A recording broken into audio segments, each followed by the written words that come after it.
अब तक हमने बात की आइडियल वेपर कंप्रेशन साइकिल की, लेकिन हकीकत में चीज़ें काफ़ी डिफरेंट होती हैं।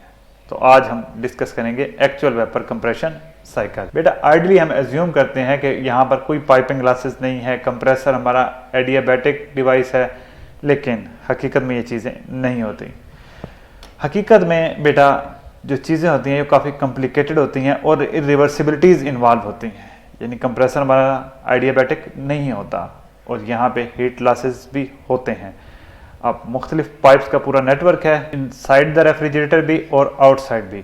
इन पाइपिंग की वजह से फ्लूइड फ्रिक्शन होती है। फ्लूइड फ्रिक्शन के नतीजे में प्रेशर ड्रॉप होता है और हीट ट्रांसफ़र भी होता है इन कंपोनेंट्स से टू और फ्रॉम द सराउंडिंग्स। अब बेटा अगर सबसे पहले हम एवेपोरेटर की बात करें, एवेपोरेटर ये वाला हिस्सा होता है रेफ्रिजरेटर के अंदर वाली जो ट्यूबिंग होती है, ये एवेपोरेटर है, ये कंप्रेसर है।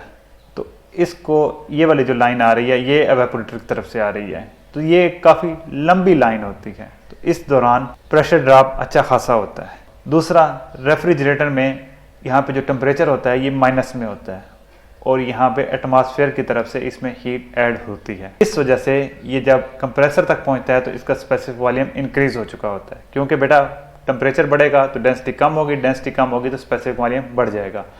स्पेसिफिक वॉल्यूम बढ़ने की वजह से कंप्रेसर का इनपुट वर्क हमारा इंक्रीज कर जाता है, हमें ज़्यादा पावर प्रोवाइड करनी पड़ती है। आइडियल वेपर कंप्रेशन साइकिल में हम यहाँ इसको सैचुरेटेड वेपर के ऊपर रोक लिया करते हैं, लेकिन हकीकत में प्रिसाइजली इस लोकेशन पर रोकना पॉसिबल नहीं होता। तो इसलिए हम थोड़ा डिज़ाइन करते हैं कि ये सुपर हीट हो जाए, ये इस रीजन में आ जाए। इससे हमें ये इंश्योर हो जाता है कि जब कंप्रेसर में इंटर होगा तो उसमें कोई लिक्विड का कंटेंट नहीं होगा। ठीक हो गया बेटा।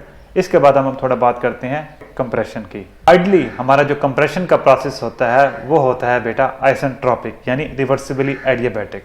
लेकिन यहाँ पर फ्लूइड फ्रिक्शन भी है, हीट ट्रांसफ़र भी होता है और एंट्रोपी चेंज भी होती है। अब ये एंट्रोपी इंक्रीज करती है या डिक्रीज करती है, ये डिपेंड करेगा सिचुएशन पे।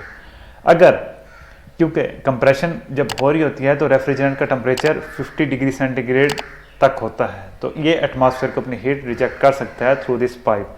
अगर ये प्रोसेस आइसेंट्रोपिक होता है तो ये 1 से 2, यानी एंट्रोपी अगर हमारी इंक्रीज करती है तो ये इस तरह होगा। अगर एंट्रोपी डिक्रीज करती है 1 से 2 प्राइम तो ये हमारा प्रोसेस इस तरह होगा। तो अब यहाँ पे एक चीज़ समझ आती है कि अगर हम ये 1 से 2 प्राइम वाला प्रोसेस करवा लें तो हमारा इसमें वर्क इनपुट जो है वो कम हो जाएगा। तो हमारी ये कोशिश होती है कि अगर हम 2 कंप्रेसर यूज़ कर रहे हैं तो दरमियान में इंटरकूलर लगा दिया करते हैं ताकि टेम्परेचर कम हो, स्पेसिफिक वॉल्यूम कम हो और इनपुट वर्क हमें कम देना पड़े। इनमें से कौन सा प्रोसेस वैलिड होगा ये सिचुएशन पर डिपेंड करेगा। इसके बाद हम थोड़ा बात करते हैं बेटा कंडेंसर की।